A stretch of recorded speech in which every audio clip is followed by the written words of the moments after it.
Estamos na tua mesa, Deus. Nela há abundância, Senhor Pai, e tu chamaste, Senhor Pai, de maneira inesperada para o céu e para todo o universo, Senhor Deus, homens como nós para a sua mesa. Tua palavra diz, Senhor Pai, que não foram muitos sábios segundo o mundo, muitos os grandes, os nobres, mas tu chamou as coisas vis deste mundo, chamou as que nada são, Senhor, nós, para, Senhor Pai, ficar evidente a graça, Senhor Pai, soberana do teu chamado. E como todas as ideias, Senhor Pai, de grandeza que o homem tem, ó Deus, são completamente, Senhor Deus, distorcidas pelo pecado. Ó Deus, que nós possamos realmente, Senhor Pai, vir completamente sem nada em nossas mãos e nos aproximar da tua cruz, nessa noite que vamos cear juntos, ó Deus, e saber que ali e só ali há suficiência para a nossa alma. É o que nós te pedimos em nome de Jesus. Amém. Como olhar para o pão e vê-lo de maneira adequada? Eu quero meditar hoje em Números, capítulo 11, poucos versos, de 4 a 6. É um texto pequeno, mas eu diria que esse texto, ele faz mais pela nossa alma do que todos os compêndios do humanismo secular que já foram escritos. Mas apesar do texto ser pequeno, a gente pode ter um pouco de contexto. Nós vamos falar qual é o ventre, qual é o útero da inveja. Hoje a gente olhou pro orgulho, e vimos como todo pecado é narcisista, e como é fútil pensar num pecado sem que ele tenha, sem que ele seja narcisista, não é? Agora nós queremos olhar, não vamos olhar para a face da inveja em si, mas o útero dela, o que concebe ela, e como isso é mais sondador da nossa alma do que, como eu disse, todos os compêndios do humanismo secular que já foram escritos, não é? Mas a gente precisa de um pouco de contexto, e a gente só vai olhar para o texto de Números 11, de 4 a 6, mas isso acontece no meio de uma narrativa longa, apesar do nosso texto ser pequeno, cujos contornos todos nós conhecemos. Os israelitas eram uma força de trabalho no Egito, uma força de trabalho escrava, e eles estavam construindo grandes e magníficas obras de arquitetura dos Estados Unidos, do Egito, foram construídas sob o chicote, sobre a força de trabalho deles. Eles eram escravos, eles eram oprimidos, eles estavam em grilhões, eles eram espancados, eles eram mortos, suas vidas não valiam nada a não ser como burros de carga mesmo, para ali no Egito. E quando eles se tornaram numerosos demais, uma população grande demais, os seus filhos foram massacrados, porque se pensou que eles, sendo tão grandes e tendo um número tão grande de homens, eles podiam se tornar um exército perigoso. Então era uma situação terrível a que eles viveram, não por um pouco de tempo, mas por 4 séculos. Mas Deus veio por meio de Moisés e tirou eles de lá com ação completamente milagrosa. Deus disse: eu tirei de vocês de lá como asas de águias, eu resgatei vocês. E a gente sabe, eles atravessaram o Mar Vermelho, mas a caminho de Canaã, da terra prometida, eles precisaram passar por um deserto. E a gente sabe que a grande característica do deserto é que deserto não tem nada que possa manter a vida. O deserto é uma coisa abrasadora. Você não vive muitos dias num ambiente assim, você logo definha, você logo morre. Não havia sustentabilidade para a vida, que dirá para uma multidão, Mas Deus providenciou algo para eles, algo chamado maná. O maná é para nós, e é mesmo quando você vê a descrição, um fenômeno meio estranho. Ele descia como orvalho, e nós somos informados que todas as manhãs acontecia isso. Durante 6 manhãs na semana. Na 7ª manhã não acontecia. Então era o único dia que eles podiam pegar para o próximo dia. Ou seja, pegar no 6º dia, para que no 7º não haveria nada para apanhar. Então eles chegam a pegar, mas se qualquer outro dia eles pegassem mais do que o necessário, estragava, não adiantava, era inútil. Eles tinham que confiar em Deus todo dia de novo, a cada manhã. E isso ficava sobre o solo, e nos é dito que parecia sementes de coentro, e tinha junto com isso uma aparência meio de resina, era leve. Eles podiam fazer pães e bolos com isso. Além de comer, eles podiam fazer outras coisas, e era a única coisa que eles tinham para comer. Mas era com isso que eles se mantinham, era com isso que os corpos deles eram nutridos. Mas agora nós chegamos numa situação na qual, depois de tempos, nós somos informados que os filhos de Israel começaram a clamar contra Deus, a maneira com que Deus estava sustentando eles, a maneira e o que Deus estava dando a eles para sustentá-los. Eles começaram a reclamar, e é isso que eles disseram. A multidão que estava com eles começou a ter um grande desejo por outros alimentos, e os israelitas tornaram a queixar-se e disseram: se tivéssemos carne para comer. Lembramo-nos dos peixes que comíamos de graça no Egito, também dos pepinos, melões, alhos poróis, cebolas. Mas agora perdemos o apetite, nunca vemos nada a não ser esse maná, não suportamos mais ver maná. É isso que eles estão dizendo. A gente não vê nada a não ser esse maná todo dia.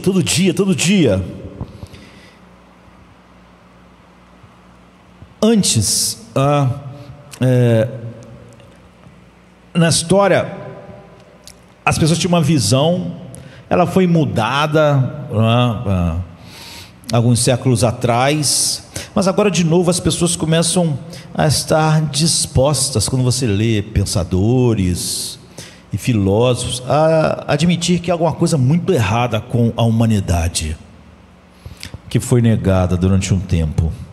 Há uma doença, entre aspas, não é uma doença, né? Mas é uma doença entre nós que nos faz cruéis uns com os outros. Você pode abrir seus dispositivos eletrônicos agora e você vai ver que tem guerras em todos os cantos acontecendo, né? E mais violência sem fim, mais conflitos, e as pessoas têm um conflito em todos os lugares, quase que todos os lares, e nós impomos crueldades uns aos outros de maneiras que nada cura.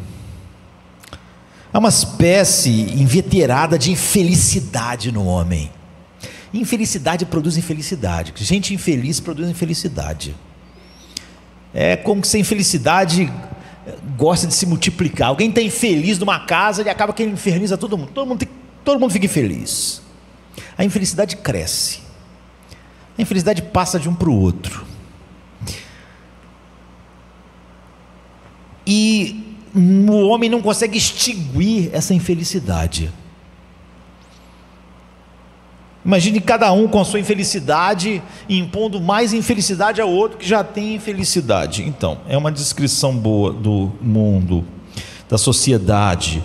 Nos últimos 100 anos, eu diria, a compreensão dominante sobre o que somos foi se desenvolvendo de um grande otimismo para admitir que nós somos cruéis e tão infelizes, mas nós criamos uma sociologia humanista que explicava que era o ambiente, que eram as coisas, que era a sociedade, que produzia essa infelicidade contínua no homem.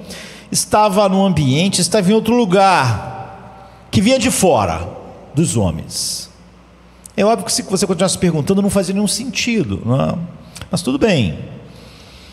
que vinha de condições externas, que vinha daquilo que eu não tenho, daquilo que o outro não tem, das necessidades ali, da falta lá, e de situações externas e necessidades não cumpridas, físicas e emocionais.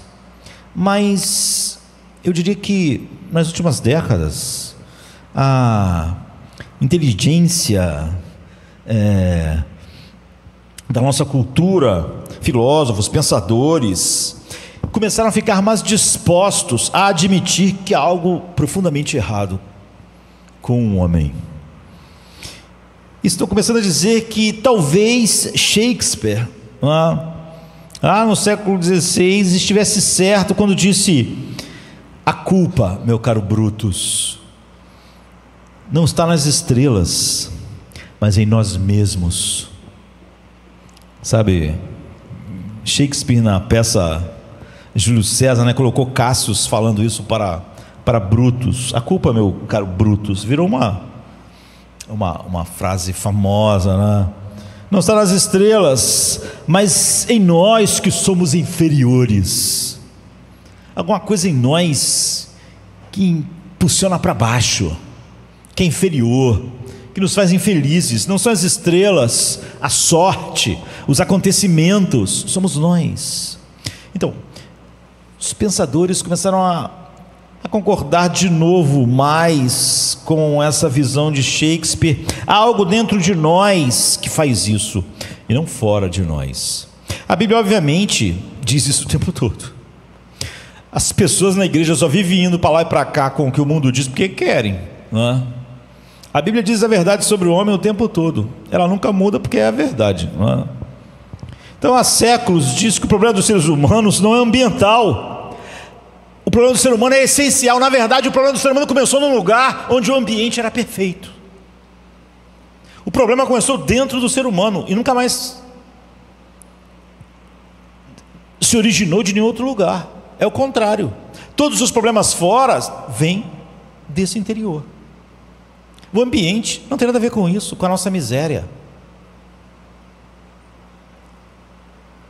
Ele começou num lugar que era completamente perfeito. E depois, quando o próprio Deus veio ao mundo, ele disse: do coração do homem vem. Não há nada que entra no homem e que contamina um homem. Não há nada que venha da sociedade, das outras pessoas, nada. Você vê, ele mesmo não só era essa afirmação, ele era a prova dessa verdade. Ele andou no mundo, todo mundo em volta dele. Ele foi um homem de dores, escarneceu, debochou, desprezou, assassinaram, e isso não produziu nenhum mal dentro dele. Você vê? Nada fora produz o mal em nós. O mal é essencial em nós. Há um veneno em nós chamado pecado. Felizmente, como eu disse hoje, o manual de diagnósticos tem 300 transtornos, e quase tudo que está lá, quase tudo, é só pecado mesmo, que nós demos outros nomes. Há um veneno em nós chamado pecado. Estava mencionando hoje que Dorothy Sayers, ela definiu o pecado como um profundo desalinhamento interior da alma. Então esse veneno envenena a fonte da nossa vida internamente. E é óbvio que todo veneno tem sintomas, queridos. Sabe, ainda bem, não é? Quando você ingere veneno, antes de morrer você começa a sentir uns trecos. Se quem entende de sintoma tem acesso a você, um médico, ele sabe que você foi envenenado. O que você comeu? O que aconteceu? Esses são sintomas de envenenamento por cianeto. Esses são sintomas de envenenamento por tal substância, Se você quer entender então se está envenenado ou não, você precisa compreender os sintomas. Se você não sabe os sintomas, você morre antes de descobrir que foi envenenado. Como nós não gostamos de olhar os sintomas do pecado como sintomas do pecado, estamos perdidos, porque nós começamos a dar nomes bonitos para os sintomas, e falamos que eles não são sintomas do pecado, falamos que eles são um distúrbio, damos outros nomes. O que a Bíblia diz é que você nunca vai entender sua própria vida, nunca vai entender a sociedade, nunca vai entender os seres humanos, nunca vai entender a vida se não entender os sintomas do pecado. Se você não entender isso, você nunca vai entender nada, você está na escuridão. Não adianta dizer lâmpada para os meus pés, não é a lâmpada para os teus pés, nem luz para os seus caminhos. Se você não entende os sintomas do pecado em você e os sintomas do pecado no mundo, você está na escuridão. Você está envenenado e morrendo e vai morrer. Você pode chamar do que você quiser os sintomas que alguém tem quando tomou um veneno. Ah, isso não é nada, esse sintoma é só uma síndrome e tal. Vai morrer. O veneno está fazendo o seu efeito, está produzindo os sintomas e vai levar à morte. E nós podemos observar vários sintomas, como observamos hoje pela manhã. Maneiras pelas quais o veneno está distorcendo a nossa vida, e a relação que os seres humanos têm com os outros, e a relação que ele tem com Deus. E isso é muito esperançoso. As pessoas podem não gostar, não achar esperançoso olhar para o orgulho com a sua cara feia, olhar para o útero da inveja, mas isso é esperançoso, porque só se você entender os sintomas, você pode ir em direção ao remédio, em vez de tomar porcarias que não vão resolver. Só se você entender a natureza e a origem deles, você consegue o antídoto para ele. Estar aqui simplesmente, fazer algumas declarações sobre Cristo, não é ter dado os nomes certos e ter encontrado realmente o antídoto. Então hoje a gente quer analisar esse grande veneno, esse grande sintoma do veneno, olhando para os sintomas, para a causa raiz e para o único antídoto para ele em nós. E esse sintoma, eu diria que ele é o que antecede, mas que gera, por isso que eu falei que era o útero da inveja. Agora nós o vemos aqui nessa história sobre os filhos de Israel no deserto. De imediato, eu sei que a palavra inveja não significa muito para as pessoas, não enche elas de temor e tremor, elas acham que isso não distorce tanto a alma delas, e nem que todos os seus relacionamentos estão sendo afetados por isso. Porque nós tendemos a definir a inveja de uma maneira muito restrita. Pensamos a inveja apenas como um desejo consciente do dinheiro que alguém possui, da beleza que alguém possui, ou de qualquer coisa que outra pessoa possui. Mas eu gostaria de mostrar que a Bíblia nos ensina que a inveja é muito mais disseminada do que isso na vida de todos os homens, muito mais destrutiva do que as pessoas querem acreditar, mas ela também é muito mais profunda e muito mais perigosa. E quando nós não conseguimos detectar esse sintoma, que é apenas um sintoma do pecado, quando a gente dá outros nomes e enxergamos de outras formas, o veneno vai nos matar. Nós estamos num mundo que só existe um remédio para o veneno que mata todos os homens.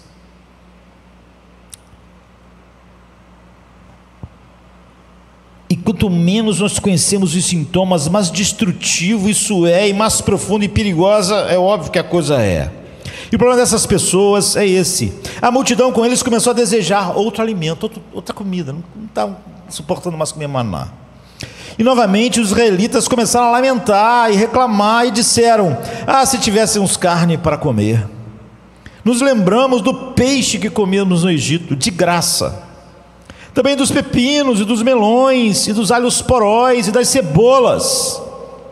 Agora, o verso 6, Apesar de eu gostar da versão que eu estou usando de maneira geral, aqui ela não é bom, né? Porque diz: perdemos todo o apetite, nunca vemos nada sem ser esse maná. É forte, mas não é exatamente o que está no original. Ele diz: nossas almas estão secas. É isso, sabe? Nossa alma, a palavra hebraica nefesh, a palavra significa força vital, aquilo que faz a vida ser vida. Sabe o que eles estão dizendo? Nossas almas estão secas, a vida se tornou insuportável, é um horror, estamos deprimidos, não suportamos mais a vida, suportamos, estamos morrendo, porque não temos nada a não ser esse maná. Tudo agora é uma droga, não temos mais felicidade, não tem como viver, não tem como ter prazer e viver a vida por causa de maná, isso é insuportável. Tudo está ruim, estamos nos sentindo fracos, estamos nos sentindo doentes. Isso não é suficiente para nos sustentar nossos corpos, nosso ânimo, nossa força. Nossa alma está seca, estamos para baixo, estamos sem vigor, estamos deprimidos. Só esse maná, só isso que a gente não tem nada para a nossa vida florescer. Agora, sabe, sobre o que eles estão falando, é algo bastante simples. Você vê, esse é o útero da inveja. É uma condição que nos envenena profundamente, que nos torna incapazes de apreciar o que temos diante de nós, ainda que aquilo seja uma coisa maravilhosa. Nos torna incapazes de desfrutar o que temos recebido. Nós simplesmente somos incapazes do desfrute feliz do que temos, de viver aquele momento e nos alegrar com o que temos. Em vez disso, a gente diz: isso não basta, isso está me deixando para baixo, está me deixando deprimido, é isso que eu tenho, essa é a minha vida, não basta, não é suficiente. A inveja então tem esse elemento dessa indisposição, que é uma disposição distorcida mental, não é? Às vezes pode ficar mais forte, às vezes mais fraca, mais forte em algumas pessoas e menos em outras, em determinados momentos. Todos esses sintomas do veneno, como a gente vê hoje de manhã, como estamos vendo agora, tem essas variações.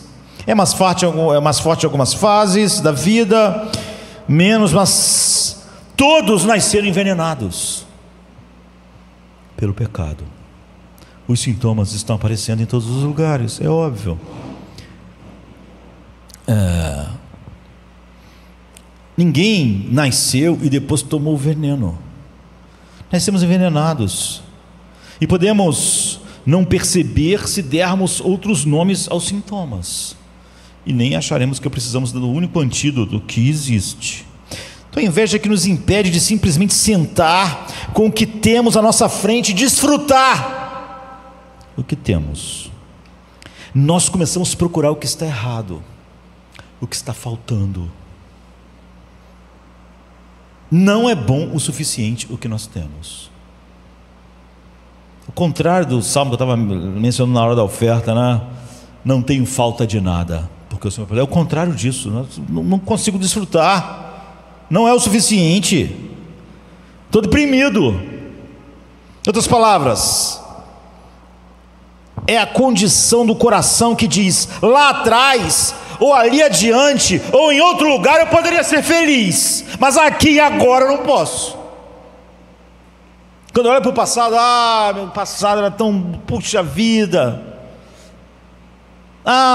talvez lá quando eu tiver aquela coisa, mas agora não. O que eu tenho agora não é bom o suficiente. Eu vejo falhas, eu vejo faltas, eu vejo que há muita coisa errada com isso que eu tenho. Lá, se eu tivesse lá aquela condição, então eu seria satisfeito. Se eu tivesse na situação até que eu já tive antes, eu seria satisfeito. Eu poderia ser feliz, mas não posso ser agora. Se eu pudesse, quando as pessoas dizem, se eu fosse mais jovem, se eu fosse quando eu era solteiro, eu podia ser feliz, mas agora eu não posso.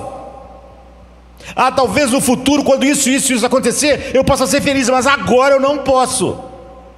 Essa condição. Lá adiante, se apenas isso acontecer e essas coisas mudarem e for desse outro jeito aqui, então tudo bem, mas agora não é bom o suficiente. Olhe para os israelitas. Isso às vezes parece engraçado, mas aí não é engraçado. Quando eles estavam no Egito, eles dizem: sim, lá era bom. Está vendo? Quando eu olho para o passado, se eu tivesse aquela condição no passado, eu ia ser feliz. Ou então, se for como vai ser, se eu tiver isso daqui a um tempo, eu vou ser, mas agora está ruim. Lá era bom. Olha o que eles dizem: sim, nós tínhamos comida de graça. É claro, comida de graça, eles não tinham que comprar, eles eram escravos, eram alimentados como os bichos. Um cavalo pode dizer: tem comida de graça. É óbvio que eles tinham comida de graça. Eles trabalhavam como burros de carga e ganhavam a sua porção de ração. Mas não, lá eles eram felizes. Agora que eles não podem ser. Você vê como distorcida a alma deles está. Eram escravos, eles não pagavam pela comida. A comida vinha. O peixe, os olhos poróis, os melões. Agora, quando eles estavam lá, eles diziam: de que adianta todo esse peixe, esses olhos poróis e esses melões, se a gente não é livre? O que adianta? Se nós fôssemos livres, nós íamos ser felizes. Mas nós somos infelizes porque nós temos melões e temos peixes, mas nós não temos liberdade. Agora, isso é o seguinte: do que adianta a nossa liberdade se a gente não tem melão? Do que adianta ser livre sem peixe? Se eu pudesse ser escravo com peixe, eu ia ser mais feliz do que livre sem peixe. Lá eles não eram felizes, eles eram infelizes dizendo que precisam ser livres. Agora eles são livres, dizem que não são felizes por causa dos melões. Você vê que eles não podem nunca desfrutar o que eles têm no momento. Agora eles são livres, o que eles estão dizendo? Do que adianta a nossa liberdade? Nossa alma está seca, está definhando, nós não temos alegria, nós somos tristes, nós somos deprimidos, não temos o suficiente para a nossa alma. Quando eles estavam lá, se eu tivesse aquilo eu poderia ser feliz, mas agora o que eu tenho não é bom o suficiente. Mas quando eles estavam lá, eles diziam: se nós fôssemos livres, nós iríamos ser felizes. Mas agora não é bom o suficiente porque nós somos escravos. Você pode rir, mas nós estamos rindo de todos nós. É porque as pessoas hoje têm essa mente que o humanismo secular está substituindo o evangelho. Algumas pessoas acham que os ocidentais têm cada vez mais problemas com isso. E é fácil de nós entendermos na nossa geração. Estava lendo um artigo, não é, de John Tierney, é um repórter americano famoso. O nome do artigo era Exigente, Exigente, Exigente. Ele disse que as pessoas que moram nas grandes cidades do Ocidente, não é, tem o que ele chama, ele usa uma expressão em inglês que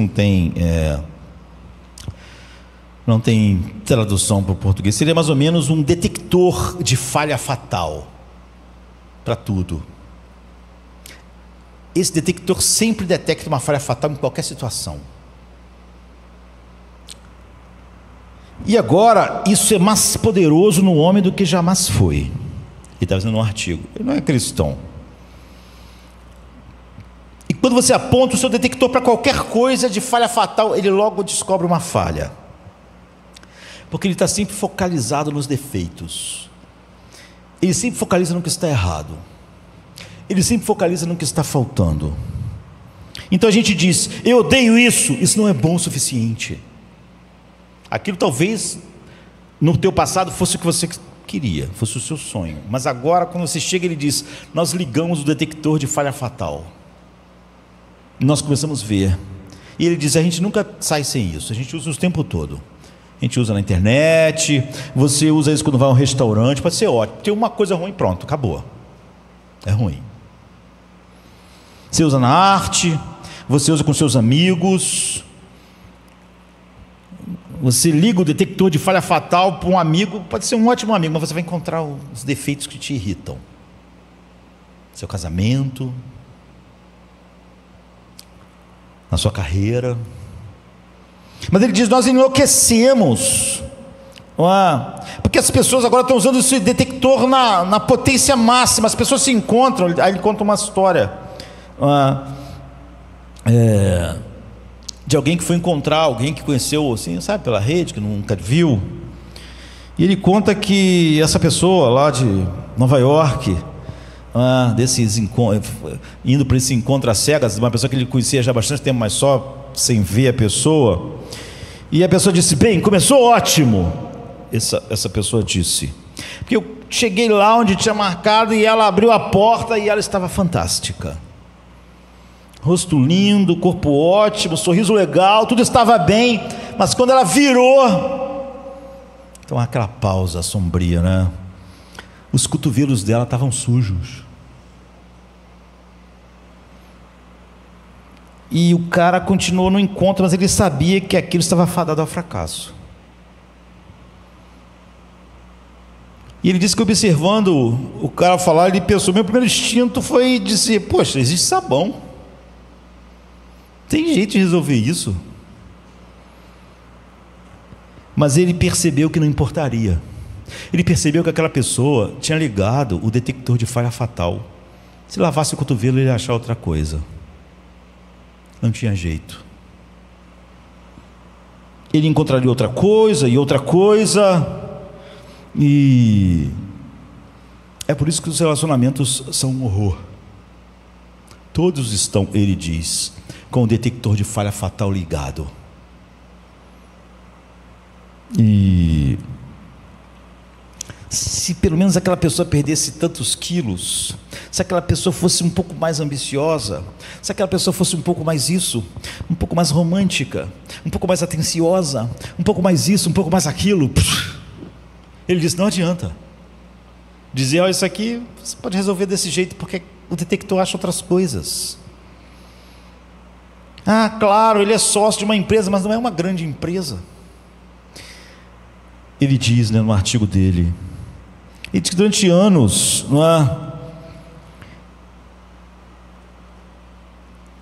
as pessoas diziam para ele: não, eu sou uma pessoa razoável, meus requisitos para ter um cônjuge, né, uma pessoa para viver, tudo que eu queria era uma pessoa simpática, romântica, astronauta, física de foguetes.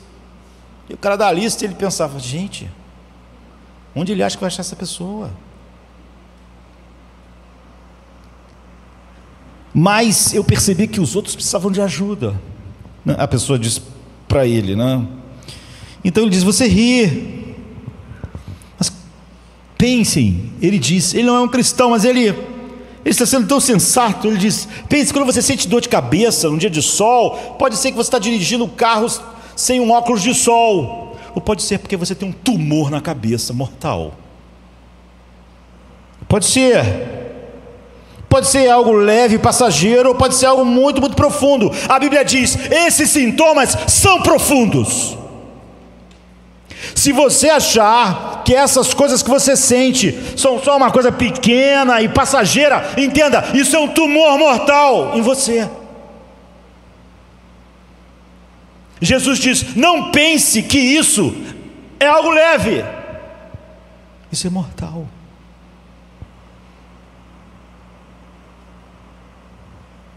Então, por que fazemos isso? Ele pergunta: por que ligamos o detector de falhas fatais? Ele diz que uma das razões que nas grandes cidades ocidentais que isso acontece é que nós vivemos tão próximo de riqueza, de glamour, que deturpam nossas expectativas. Ele diz que com a internet isso aumentou mais ainda, não é? Tudo o que o detector diz é: isso não é tão bom, e não é bom o suficiente. Isso sempre foi assim com o homem, mas agora está muito pior. Veja, a Bíblia diz que isso não é um sintoma de ter dirigido com óculos escuros, sem óculos escuros no sol. É um sintoma de um câncer que está devorando sua alma. Como eles disseram lá no deserto, nossa alma está seca, sem felicidade, estamos deprimidos.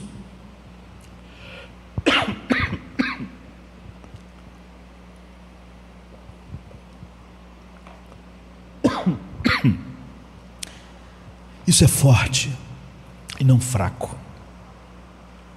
Nossa visão da vida está distorcida. Veja, eles disseram lá no Egito: nossa alma está seca, era melhor no Egito.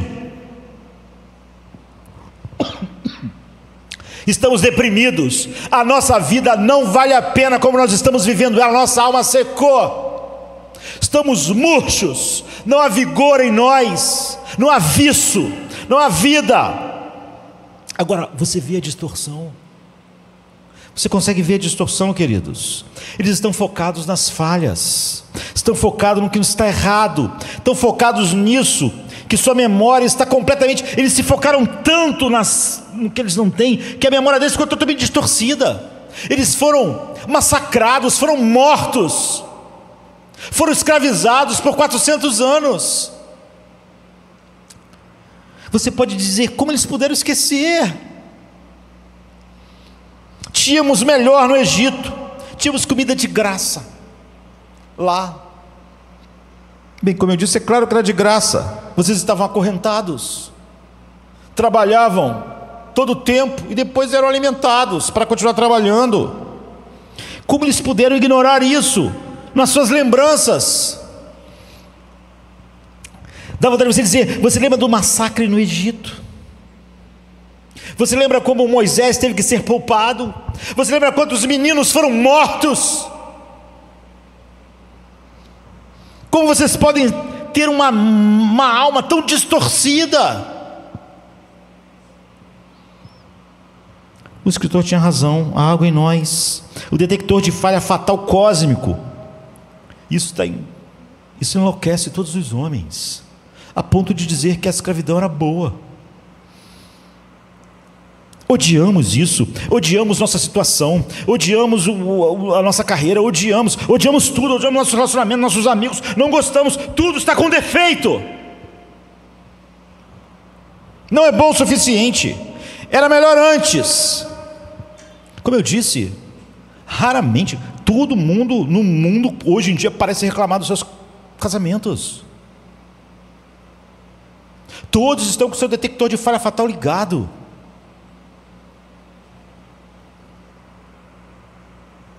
E para mostrar como isso é poderoso, o exemplo definitivo disso é o Jardim do Éden.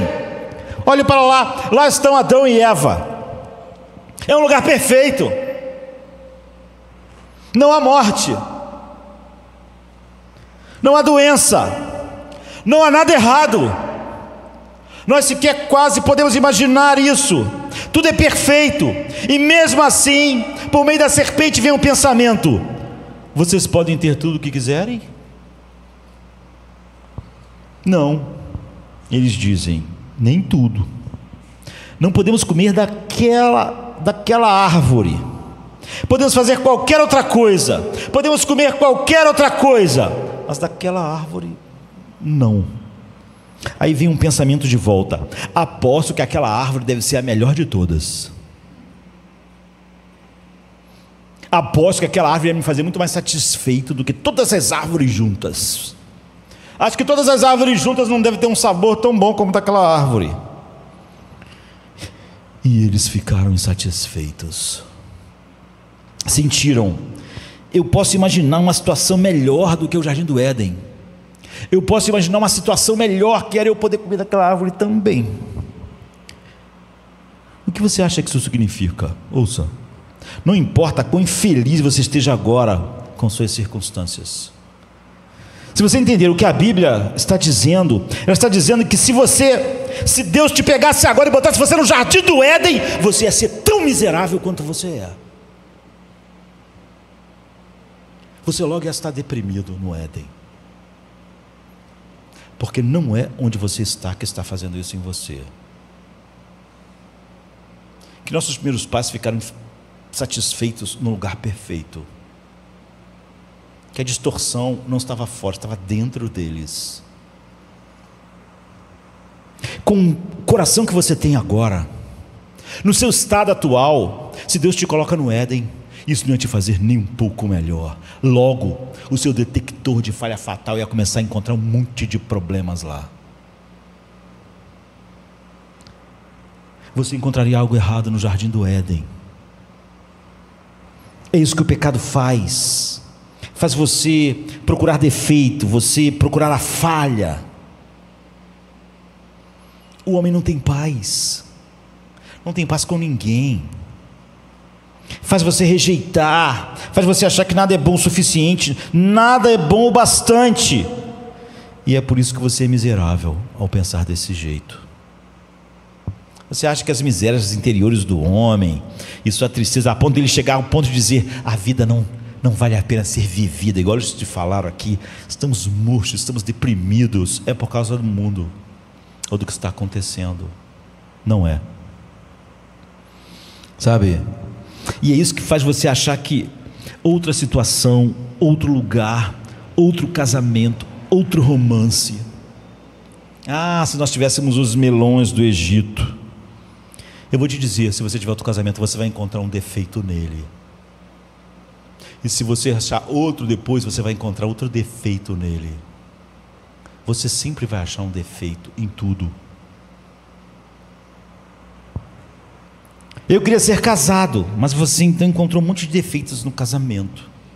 Quando você era solteiro, você encontrava um monte de defeitos na vida de solteiro.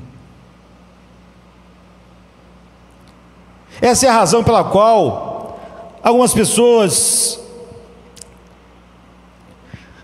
estão sempre casados pensando quando eram solteiros, ou solteiros pensando como vão ser casados. E quando eles são casados, eu estou insatisfeito quando eles eram solteiros. Essa é a razão pela qual alguns de nós somos tão obcecados na nossa carreira, porque sempre a gente odeia o degrau que a gente está. É sempre ruim. Não importa qual o degrau da carreira, aquele degrau não é o bom. Eu era mais feliz antes, porque pelo menos não tinha tanta responsabilidade, tanta pressão. Ou então vou mais feliz se eu subir um pouco, porque vai ter pressão, mas aí eu vou ter mais dinheiro, então eu vou conseguir lidar melhor com a pressão.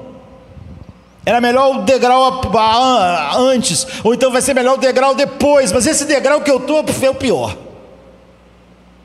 Depois que eu cheguei nesse degrau que eu vi. Essa é a razão pela qual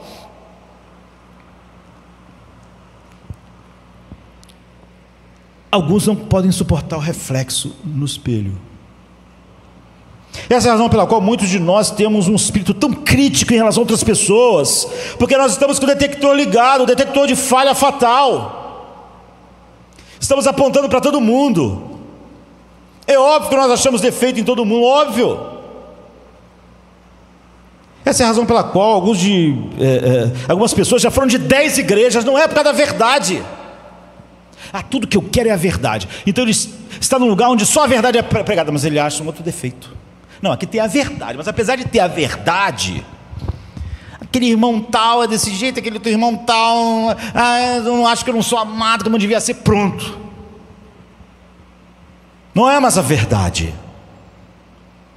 Porque se o detector de falha não podia achar nada na verdade, que era o que importava, ele continua ligado.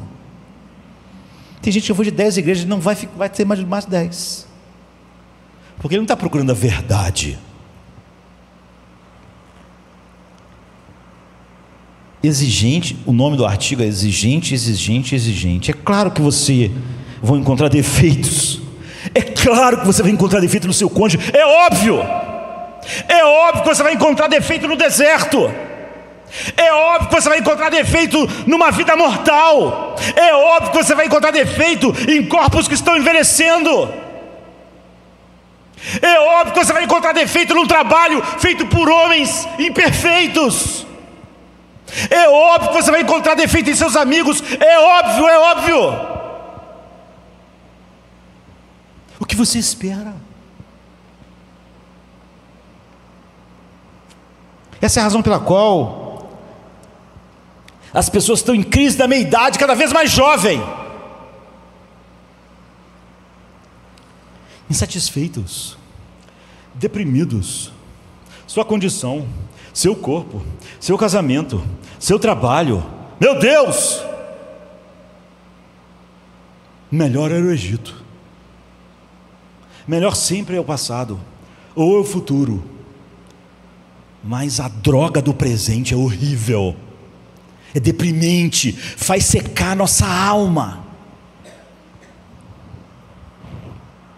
Eu só preciso de uma mudança. Eu não gosto como eu estou, não gosto da minha idade.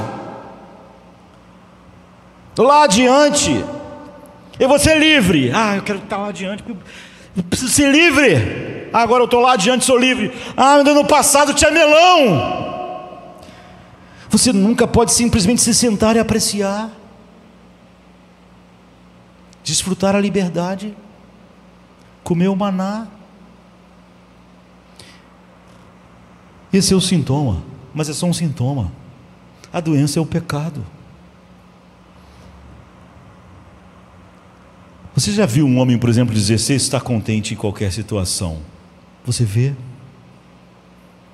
Não era um mundo bom, era um mundo muito ruim no qual essa pessoa vivia.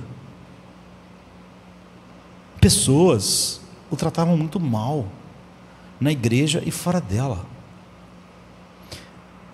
Bem, você diz, qual é a causa raiz?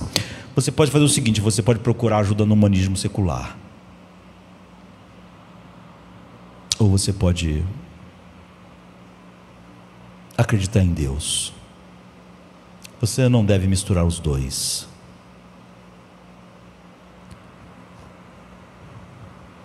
A causa raiz, consigo ver como isso está deixando minha vida cinza, sempre meio infeliz, sempre insatisfeita, sempre meio irritado, irritadíssimo, mal-humorado.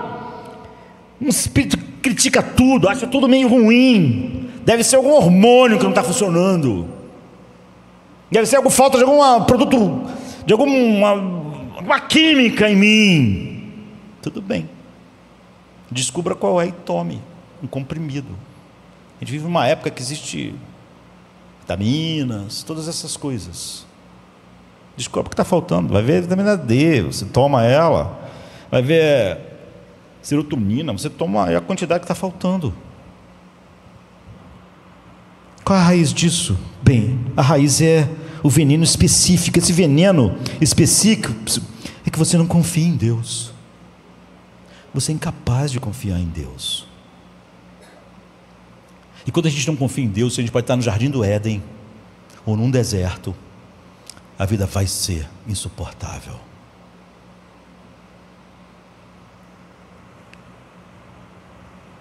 No cerne do porquê estamos continuamente insatisfeitos com tudo é porque não conseguimos apreciar nada. Estamos sempre insatisfeitos, não conseguimos apreciar. É porque somos sempre, de uma maneira ou de outra, miseráveis, incapazes, e essa condição aumenta e nós vamos ficando cada vez mais na escuridão, na penumbra. Nossa vida não vale mais a pena. Tudo é ótimo só a princípio, depois fica ruim. Tudo se desgasta. Eu quero algo novo, quero algo melhor. A razão, diz a Bíblia, o veneno final é que você não confia em Deus. Você não vê Ele como digno de confiança. Se alguém diz, isso não é verdade para mim, você não conhece seu próprio coração. É a única explicação. Não há muitas coisas das quais nós podemos ter certeza absoluta, a não ser aquilo que Deus afirma. Não acreditamos muito nas nossas percepções. E aqui está uma delas: o seu coração, meu coração, naturalmente, não confia em Deus. Se você não sabe disso, se você não vê isso, se você não percebe isso, que essa é a raiz de todos os seus problemas, o fato de que você não confia em Deus, que Deus busca o seu melhor, você não conhece o seu coração, nem o Evangelho. Observe que eles dizem: nossa alma está seca. Por quê? Porque não vemos nada além desse maná. É isso que Deus está dando para nós. Porque temos apenas o que Deus deu, nós somos infelizes. Nós, se recebemos só o que Deus dá, nós vamos ser infelizes. Porque aqui no Éden a gente só pode comer o que Deus deu e não pode comer o que Ele falou não. Então nós somos infelizes no Éden. Não confiamos nele. Se nós dependermos apenas de Deus, vamos ser infelizes. É a natureza, é o natural no coração do homem. Não vai ser suficiente. Quando as coisas mudam, tudo muda. Davi tinha um sonho imenso de construir um templo para Deus. Então ele planejou, ele fez o desenho, e quando ele começou a juntar tesouro para isso, Deus mandou um profeta lá e diz: sabe esse sonho ministerial que você tem, esse sonho maravilhoso, ministerial, de construir um templo para mim? Então, eu não quero. Você não vai construir o templo. Eu não quero que um homem que viveu em tantas batalhas construa o meu templo. Davi disse: tudo bem, então eu vou juntar todo o tesouro para quem tu determinou que vai construir. Mas você vê, esse já é um coração muito transformado. Porque tem gente que quer ficar amargo, que eu não posso, meu ministério era construir o templo. Deus não quer que eu construa o templo? Não quer. Ele disse que eu não vou construir, não vou. Então eu estou amargo, eu não quero participar de nada, não quero fazer nada. Quem vai construir que se vire. Davi disse: não, vou pegar grande parte das minhas riquezas, vou preparar tudo para quem vai construir o templo. Ele não ficou amargo. E porque ele realmente queria construir, realmente servir a Deus, ele achou que o ministério dele ia ser construir o templo, mas Deus disse: não, eu não quero você para isso. Mas como isso era verdadeiro, e como ele disse: tudo bem, eu queria fazer um templo para ti. Você está dizendo que não? Está ótimo, então vou preparar tudo para outro. Deus disse: você não vai construir um templo para mim, mas eu vou edificar a sua casa. Um descendente teu para sempre vai estar no trono. Porque é verdade, é sincero. A tua satisfação em mim e o desejo teu era por causa de mim mesmo, não era porque você queria ser o construtor do templo.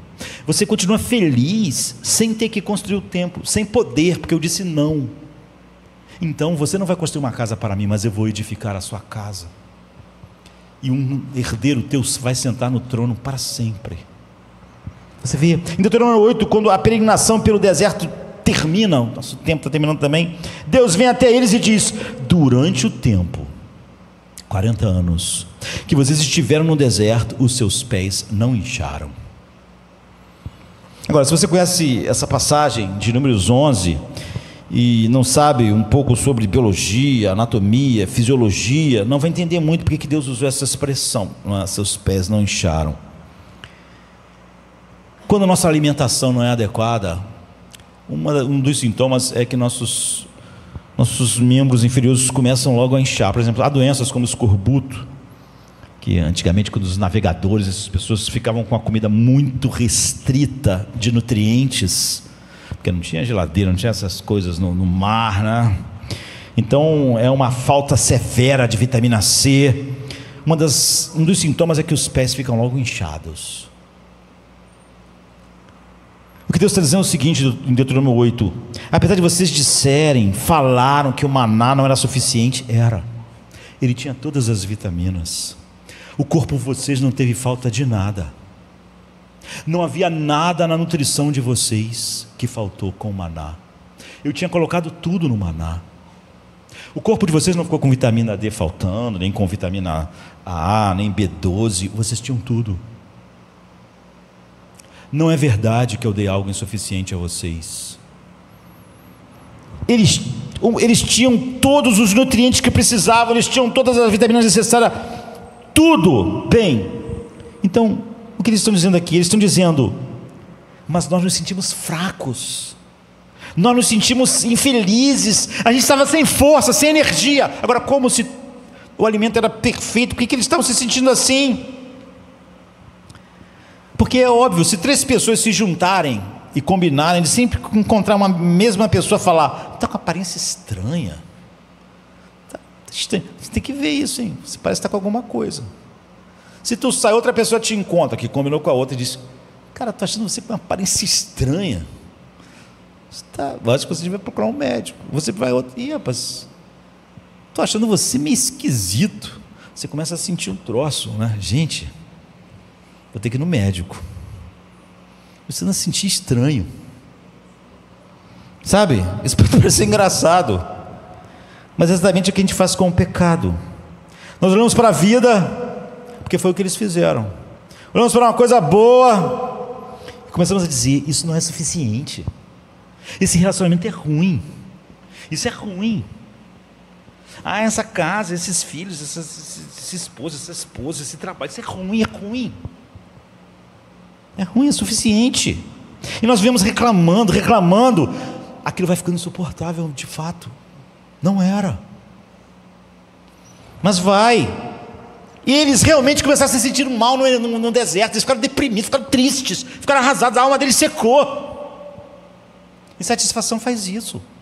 Não é porque a coisa era insuficiente. Você viu que o maná não era suficiente para nada, era totalmente suficiente. Você olha em volta da sua vida e diz: não há beleza suficiente na minha vida, não há romance suficiente, não há razões suficientes para alegria, não há sucesso suficiente na minha vida, não há amor suficiente na minha vida, não há romance suficiente na minha vida. A sua vida ficou uma porcaria. É como você sente cada vez mais. Você pode culpar os outros. Se você disser isso a si mesmo, você começa a se sentir fraco, tonto e prestes a desmaiar. Você se convence que a sua vida é um lixo. Só temos esse maná, minha alma secou, só isso que eu tenho, essa porcaria. Sabe por quê? Lá no fundo dizemos: se eu simplesmente confiar em Deus, eu vou definhar. Muitas pessoas ouvem um sermão sobre as riquezas insondáveis de Cristo. Ela diz: se eu tiver só Cristo, eu vou definhar, não vou ter paz, não vou ter alegria. Não é verdade. Só esse maná que ele está falando não é verdade. Você pode dizer: eu não acredito nisso, mas essa é a verdade que está em cada página da Bíblia, não é? Porque isso só está apontando para uma realidade muito maior dentro de nós. Quando você recorre a outras coisas além de Deus, não confiando em Deus, e tudo que você vê nada além de um maná, você é infeliz. Não há saídas para você. Você vive num mundo infeliz por causa disso. Não adianta dizer: eu não mereço nada, tudo que Deus me deu é graça, se você chama o que Ele te deu de maná. Só esse maná, só tem esse maná.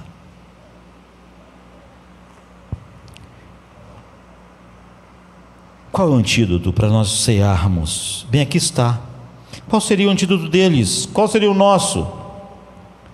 Se eles não tivessem desprezado o maná, se eles tivessem visto: isso é um milagre, gente, a gente está num deserto, a gente quando acorda tem comida, isso é maravilhoso. Isso nunca aconteceu na história. Nunca houve pessoas que num lugar onde não havia recurso nenhum acordavam de manhã e tinha uma comida que caía do céu. Isso é uma bênção incrível. Ninguém num deserto viu uma maravilha como a nossa. A nuvem que nos tapa de dia, a coluna de fogo que acaba com a escuridão de noite, a comida que cai do céu. Que isso? Que maravilhas são essas? Mas não, elas estavam dizendo: gostariam de peixe e de alho e de melão. Eles não estavam dizendo: que milagre é esse? Que maravilha é essa? Eles não se concentravam no fato milagroso. Eles só pensavam numa coisa: sempre é maná. Porque eles não se focaram na misericórdia, porque não se focaram no milagre, porque não se focaram na graça, porque não se focaram na bondade de Deus. Se tivessem parado de desprezar o que Deus estava dando, se tivessem desenvolvido um espírito de gratidão, então o espírito deles não estaria deprimido, não estaria. Qual é a lição aqui? A lição é que se você está encontrando defeito em tudo, em todos os relacionamentos, se tudo está ruim para você, se a sua vida está ficando mais escura, a Bíblia diz que isso acontece porque você desprezou o verdadeiro maná. É porque você olha para o maná e diz: só esse maná, todo dia maná. É por isso que você está assim. Você não é uma vítima. A única razão de estarmos insatisfeitos hoje, no dia de hoje, contudo, é porque nós desprezamos o verdadeiro maná. É por isso. Você tinha razões para uma alegria indizível e cheia de glória, mas você despreza o maná. Em João 6, eles chegam a Cristo e dizem: como vamos saber que você é de Deus? E olha o que eles dizem: nossos antepassados sabiam que Deus estava com eles, porque Deus enviou o maná. Como sabemos que Deus está com você? Não era verdade, né? Os antepassados deles não falaram: ó, Deus está conosco, olha o maná, que maravilha. Graças a Deus. Acordamos todos de manhã naquela alegria indizível, porque Deus está conosco por causa do maná. Eles disseram isso para Jesus: nossos antepassados sabiam que Deus estava com eles, João 6, né? Porque Deus enviou o maná. Jesus disse: o maná que Moisés lhes deu era bom, mas era apenas um símbolo do pão do céu, que só eu posso dar. Vocês sabem porque a alma de vocês está vazia, está secando? Jesus disse. Sabe por que vocês não conseguem encontrar felicidade em nada, em lugar nenhum? Sabe por que nada satisfaz vocês? Porque vocês não têm o pão que desceu do céu, porque vocês não têm a vida eterna. O maná era só um tipo. Jesus disse: eu sou o pão da vida, eu sou o maná de Deus. É porque vocês não têm a vida eterna. É um tipo de alegria, um tipo de poder, um tipo de amor que preenche. Se vocês comerem desse pão, nunca mais vocês terão fome. Eu sou o pão que desceu do céu. Agora, um monte de cristão vai dizer para mim: só temos isso? Esse maná? Jesus? Você acha que esse maná só vai encher minha alma de alegria, paz? Você não entende a minha alma. Eu entendo. Era isso que os israelitas disseram no deserto: só temos esse maná. Você acha isso uma rejeição absurda da bondade de Deus? Mas o que as pessoas estão dizendo, Jesus disse: eu sou. Aquilo era só um símbolo. Eu sou o maná, eu sou o pão da vida, eu sou o pão que desceu do céu. Incrível. As pessoas vão dizer: só isso que Deus vai nos dar? Só o pão do céu? Nossa alma está infeliz.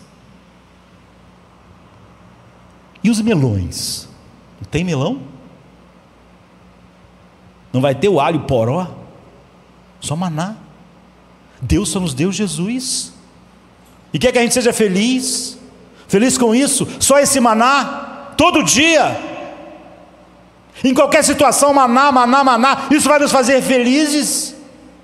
Vai nos dar paz? Não é terrível? Eles dizem, quando Jesus diz: Senhor, dá-nos desse pão. Se essa é a razão pela qual não conseguimos encontrar felicidade em nada finalmente, se essa é a razão pela qual nada é bom o suficiente, nos dê esse pão. E Jesus disse: eu sou o pão da vida. Eu sou o pão que desceu do céu. Eu sou o maná de Deus.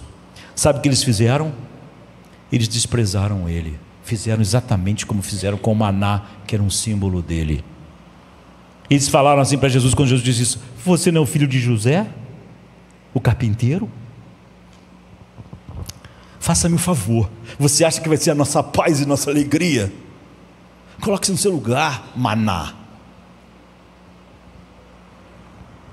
Você pode ler isso no 41. Então Jesus declarou: eu sou o pão da vida, e aquele que vem a mim nunca mais terá fome, aquele que crê em mim nunca mais terá sede.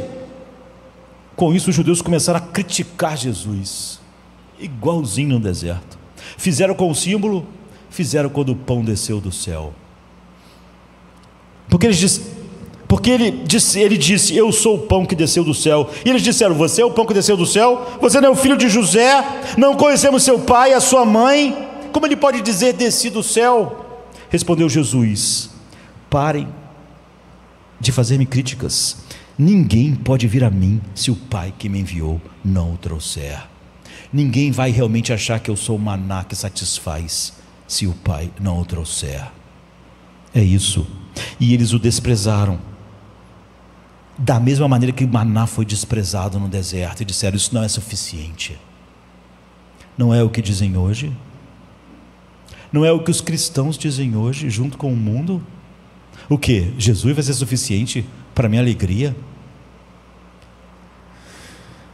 Se você disser a uma pessoa que Jesus vai ser a fonte infinita da sua alegria em todas as situações, ela vai dizer: você não viu o casamento que eu tenho? Você acha que esse maná aí sem os melões? Eles zombam. Há alguns mesmo na igreja que não vão zombar diretamente, mas vão dizer que não é suficiente. O que é zombar? De Jesus está dizendo: eu sou o pão da vida, quem comer de mim nunca mais terá fome, nunca mais terá sede. Quando Paulo, a grande mente, pregou no Areópago, eles ficaram impressionados. Eles falaram: o quê? O que esse tagarela está dizendo? Que esse maná e que esse Jesus aí faz essas coisas?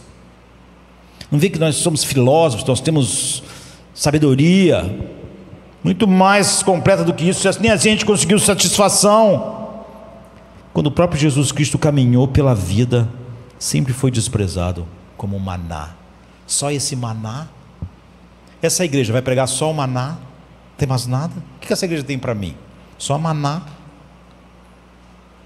Só o pão que desceu do céu? Sabe o que eles disseram? Pode vir alguma coisa boa de Nazaré? Nada de bom pode vir de Nazaré, o que? Alegria indizível e cheia de paz fluindo desse maná. Quando ele foi crucificado, ele foi ridicularizado. Disseram: você não era o rei? Vamos tratá-lo como rei, aqui está a coroa de espinhos. Quando ele estava lá sangrando, eles disseram: salve, rei dos judeus, você não é profeta? Quem bateu em você? Eles o vendaram. Se você é profeta, você vai saber. Isaías disse que ele foi desprezado e rejeitado. É o maná. É o maná quando veio. O símbolo, as pessoas disseram: só esse maná insuportável, essa vida é insuportável. Hoje em dia, as pessoas querem provar à torta e direita para a igreja de que só Jesus é totalmente suficiente para a sua paz, que a vida dela está secando, que ela é infeliz, ela não consegue ver, ela não consegue se concentrar na bênção, no dom inefável de Deus. Ela olha para Cristo e diz: só esse maná. Meu casamento não vai ser perfeito, meu corpo não vai ser perfeito, as pessoas não vão ser perfeitas, os membros da igreja não vão ser perfeitos.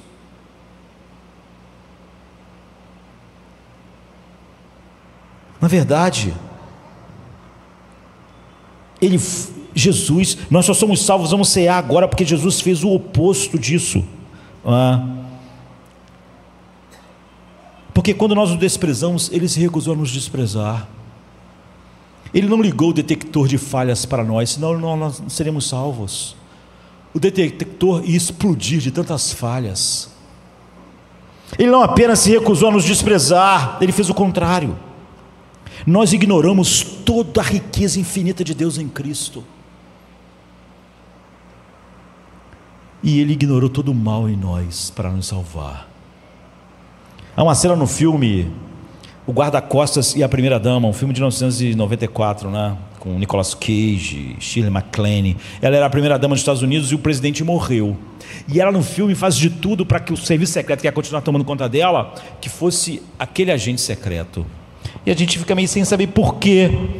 E por que ela queria ele de qualquer jeito no filme? Porque o marido dela era presidente dos Estados Unidos, mas não era... Era um homem cheio de defeitos. E, portanto, ele morreu no exercício do cargo como presidente, e todo mundo chorou, aquele grande líder da nação, porque eles não o conheciam, não é? Não sabiam quem ele era cheio de defeitos, não era um marido tão maravilhoso como as pessoas imaginavam, mas a primeira-dama queria, depois da morte do marido, aquele guarda-costas, o nome do filme é o Guarda-Costas, aqui no Brasil, né?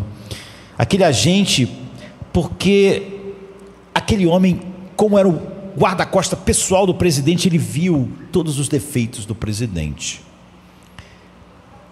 mas ele estava chorando no funeral. E aqui ela achou aquele homem incrível, porque ela disse assim: ele conhece todos os defeitos dele, mas ele ainda o ama. É a única pessoa que está chorando pelo meu marido de verdade, porque as outras pessoas estão chorando por um cara que eles imaginam, mas ele sabe como ele era, e ele está chorando. E é por isso que ela insistia que ele fosse o guarda-costas dela. Isso é o oposto daquela máquina que a inveja, que o útero da inveja tem, né? Em João 2 diz que ele sabia o que havia em nós e não confiava no homem. Jesus não confiava no homem. Ele não confiava em Pedro, não confiava em João, não confiava em ninguém. Não porque ele era desconfiado, é porque ele conhecia o coração de todo mundo.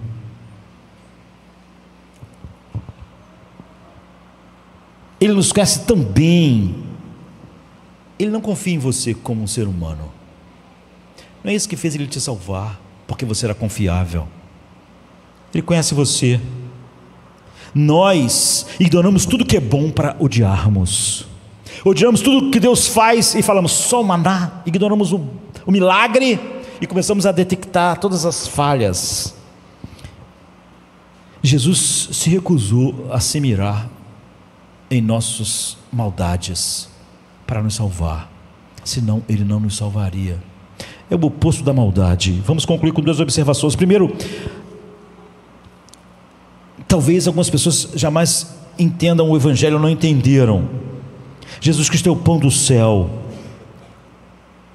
O pão não pode restaurar você se não for partido. O trigo não pode dar frutos se ele não cair na terra e morrer. Se você considerou Jesus ao longo dos anos, sabe que ele falha como modelo para nós, porque ele é um modelo perfeito. Ele nunca nos poderia nos salvar assim. Você nunca sequer chegou perto da altura dele. Então, se o pão permanecesse inteiro, você seria quebrado para sempre. Jesus Cristo diz: eu sou o pão da vida, a minha vida é a carne, eu vou ser partido, para que vocês não sejam partidos para sempre, até que você veja como sendo desprezado com o desprezo que você merece, pagando o seu pecado, até que você o veja realmente assim. Você não vai desligar o detector de falhas em tudo, em todas as coisas, em todas as bênçãos de Deus, e sobre a igreja, e sobre todas as coisas. Você vai sempre achar tudo que está errado em todas as coisas, e você vai sempre achar Jesus insuficiente. Por causa de todas as coisas serem falhas, então Jesus vai ser só aquele maná, porque você sempre vai achar que precisa de outro peixe, outro alho. Isso nunca entrará em você para transformá-lo em um tipo de pessoa diferente, que pode se alegrar no deserto, olhando o milagre de Deus, o pão que desceu do céu. Mas se você pode dizer assim: mas eu creio nisso, mas o detector de falha fatal ainda está ligado em mim. Eu vou dizer por que isso acontece. Porque você olha muito pouco para Cristo, o maná. Você passa o seu dia olhando para as outras coisas, até que você se convence que o pão da vida não é suficiente.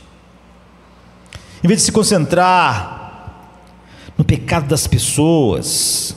Você devia olhar além de todas as coisas. Você deveria ser as pessoas mais fáceis de lidar com as imperfeições do mundo quebrado pelo pecado, se você realmente compreendeu o Evangelho.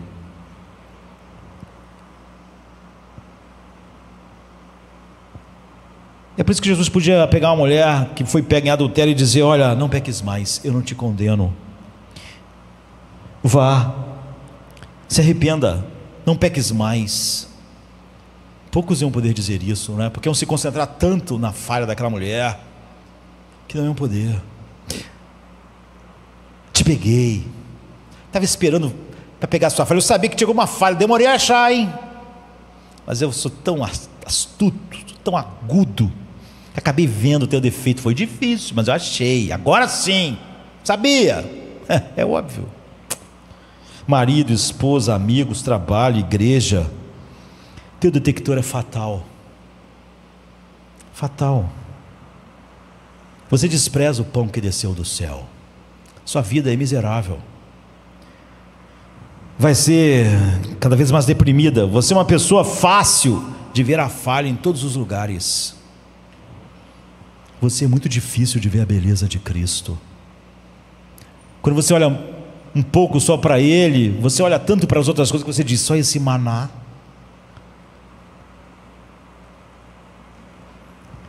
Jesus é uma pessoa que aquele filho de Noé simboliza bem, quando ele cobriu a nudez do seu pai, enquanto o outro foi dizer para todo mundo que o pai dele estava nu na tenda. Não queremos, não devemos ignorar o pecado, mas você vê, Jesus não ignorou o seu pecado, mas te amou e o cobriu.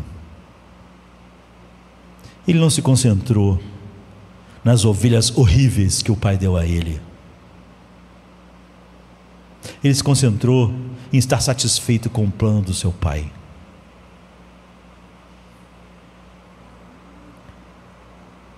Em vez de ele simplesmente mostrar quão ruins são as ovelhas que o pai deu para ele salvar, ele veio, tirou sua capa de justiça infinita e te cobriu.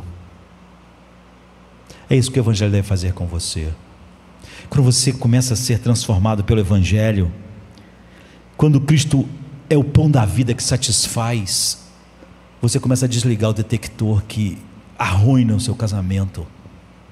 É óbvio que você vai achar 1000 defeitos no seu cônjuge,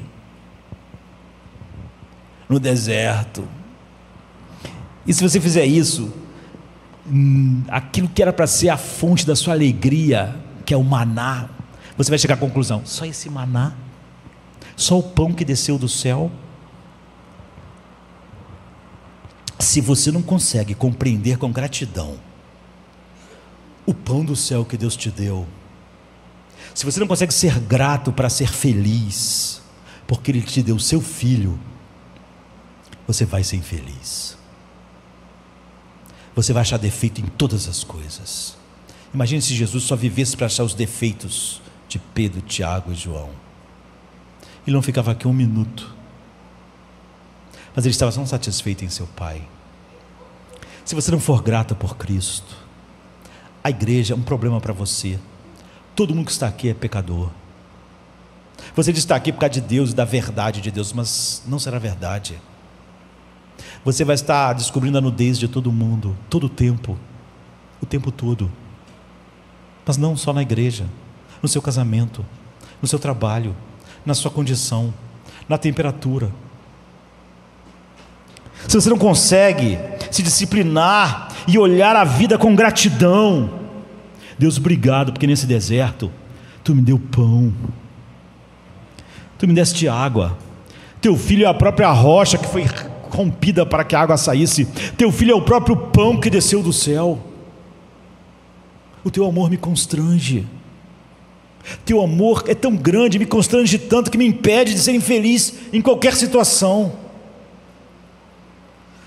No pasto verdejante ou no vale da sombra da morte, não me falta nada. Se você esqueceu do que Ele fez por você, se você olha para o pão da vida e diz: não é só o cara de Nazaré, não é só o filho de José o carpinteiro, se você acha Ele insuficiente, se você não tem gratidão, sua alma vai definhar. Você não gosta da pessoa que você é obrigado a conviver agora, no trabalho, no seu casamento, a igreja de Cristo? Essas pessoas me dão arrepio. Você dá arrepios em Cristo, e Ele morreu por você. Ele ignorou os seus defeitos, e por causa deles Ele morreu. Ele tirou sua roupa para te cobrir. Ele é o pão que desceu do céu. Ele se recusou a desprezar quem um pai deu a Ele. Como você pode desprezar? Você está insatisfeito com a sua situação atual? A culpa, caro Brutus, não está nas estrelas, nas nossas condições, mas em nós mesmos. Você deveria olhar para os seus problemas agora e dizer: há coisas que eu devo mudar e vou mudar, mas eu não vou ser miserável por causa dessas coisas, porque eu tenho o pão que desceu do céu. É dali que vem minha vida, não dessas coisas. Porque se eu estiver no jardim do Éden sem o pão que desceu do céu, eu vou encontrar problemas, defeitos, insatisfação, e vou pecar contra Deus. Porque se eu não estou satisfeito em Cristo, o jardim do Éden não seria suficiente para a minha alma. Jesus disse, era só um símbolo: eu sou o pão que desceu do céu. A questão é, nós vamos dizer do pão só isso? Só esse maná? Ou vamos dizer, como eles deviam ter ficado maravilhados com o milagre no deserto: grande é o mistério da piedade, Deus se fez um homem. Deus veio, tirou sua capa de justiça e cobriu minha nudez. Eu sou tão grato, o amor de Cristo me constrange tanto. O pão que desceu do céu, o maná, é tão suficiente que eu posso estar satisfeito em qualquer situação. Vamos ficar de pé. É sexta-feira chega trazendo a noite em seu manto. Jesus em súplicas, enquanto Pedro sucumbe ao encanto do sono. Judas, com seu beijo, selou o destino. Traição que esboça o pranto. No silêncio da noite, a esperança parece se esconder, mas o eco do domingo aos poucos começa a nascer. Pilatos em sua indecisão, o sinédrio em conspiração, a turba em escárnio desconhece a ressurreição. Discípulos fugitivos, corações partidos, Maria em lágrimas, Pedro nega, o galo canta anunciando amanhã que tarda. É sexta-feira, clama a criação, mas o domingo se anuncia, trazendo redenção. Nosso Salvador, sob o peso da cruz, caminha entre a multidão que zomba, sua santidade diminui. A coroa de espinhos, o sangue que escolhe marcas de amor infinito. É a sexta-feira, mas a esperança do domingo não está tão distante. Elevado na cruz, entre criminosos a dor se faz presente. O véu se rasga, a terra treme, o céu escurece, um silêncio envolvente. A pedra colocada, os guardas se postam, a vigília começa, mas a promessa do domingo no coração ainda aquece.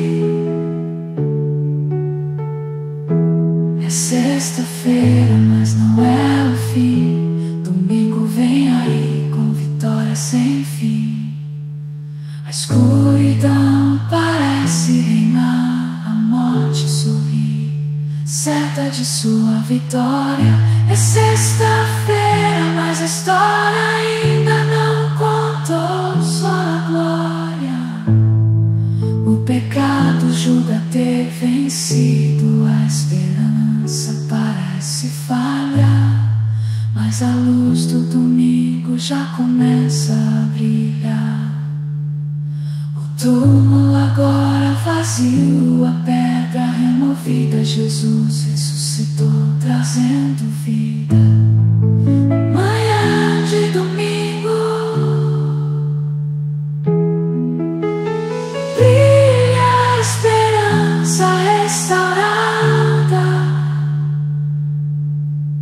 A morte foi vencida, a redenção proclamada.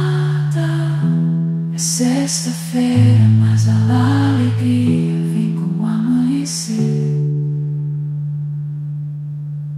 Domingo já chegou, ensinando-nos a renascer.